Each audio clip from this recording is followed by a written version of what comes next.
se ha venido gestando durante los últimos años, pues una colusión entre empresarios financieros y funcionarios públicos, y lo que es peor, ya no solamente es esta colusión, sino es una simbiosis, porque a veces son funcionarios públicos, a veces tienen cargos en el sector financiero.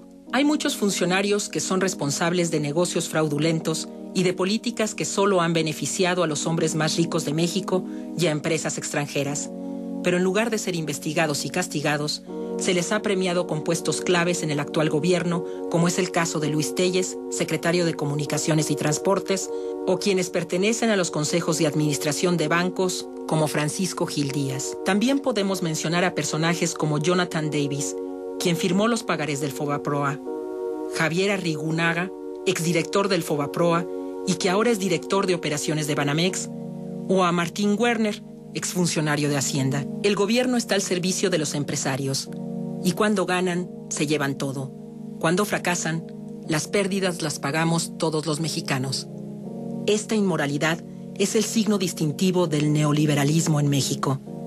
Uno de los emblemas de esta lógica empresarial de saqueo a la nación es Francisco Gil Díaz, quien destaca por sus tropelías y fraudes y por la impunidad que lo protege desde la presidencia de la República.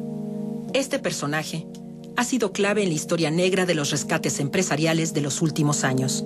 Ha filtrado información a sus verdaderos patrones y ha torcido las leyes, como en la venta de Banamex a Citibank.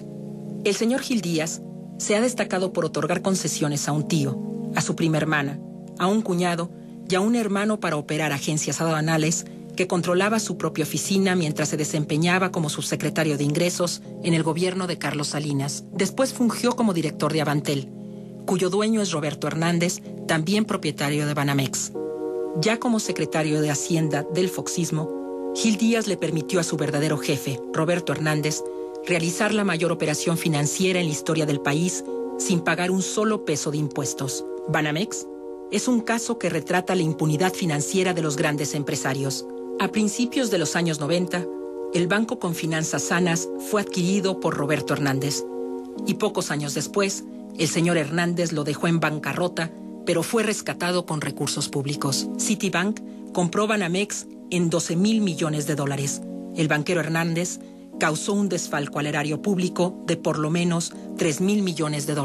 Pero las pillerías de Gil Díaz no acaban ahí. Siendo funcionario federal, creó un fideicomiso que convirtió recursos públicos en ganancias privadas. Junto con el ahora senador panista Santiago Krill, creó ISOSA, un organismo que manejaba los ingresos de aduanas del país. Según recientes investigaciones hechas por la Auditoría Superior de la Federación, esta empresa causó un desfalco a la nación por cerca de $10,000 millones. Es curioso que para este fraude de ISOSA, diseñado y operado por Gil Díaz y sus socios, en las operaciones financieras se utilizaron los sistemas de cómputo elaborados por la empresa Hildebrando, cuyo dueño es el cuñado incómodo de Felipe Calderón. ¡Qué bonita familia!